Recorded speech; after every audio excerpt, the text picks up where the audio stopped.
నేను దేవాలయంలోకి వెళ్ళి రాముల వారికి దండ వేసే ప్రయత్నం చేస్తూ ఉంటే అక్కడ మహిళలు, పొట్టులేని మహిళలే, దండ వేయటానికి వీలు లేదు, రాముడికి దండ వెయ్యము అనే కండిషన్ మీదే మేము పర్మిషన్ ఇచ్చాము రావటానికి. మరి వాళ్ళ పర్మిషన్ ఇవ్వటం ఏంటో నాకు అర్థం కాదు. రామాలయం ఎప్పటి నుంచో ఉంది, లోపల రాముడి విగ్రహాలు ఉన్నాయి. అయినప్పటికీ మరి శ్రీరామనవమి రోజు శ్రీరాముల వారి దేవాలయంలో శ్రీరాముల వారికి దండ వేయటానికి మరి అన్య మతస్థులు పర్మిషన్ ఇస్తే కానీ వేయలేని దుస్థితిలో ఉన్నామా అని ఒక క్షణం నేను బాధపడి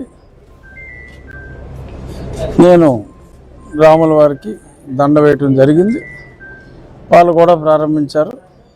ఎవరి మతం మీద వాళ్ళకి గౌరవం ఉండొచ్చు, కానీ ఇష్టం ఉండొచ్చు, కానీ పరమతం అంటే ఇంత ద్వేషం, పరమతస్తుని చంపేయాలి అన్నంత ఆవేశం, ఆక్రోశం మరి ప్రత్యక్షంగా ఈరోజు చూడటం జరిగింది.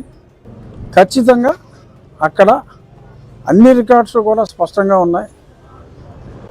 1932 ఆర్ఎస్ఆర్ రికార్డ్స్ కూడా స్పష్టంగా ఉన్నాయి. అక్కడ గుడి రామాలయం అనే ఉంది.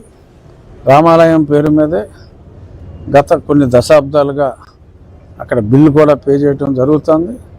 రాముల వారి విగ్రహాలు ఉన్నాయి.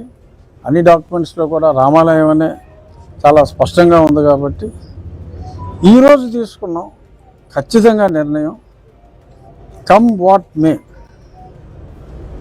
అక్కడ రామాలయం కట్టి తీరుతాం.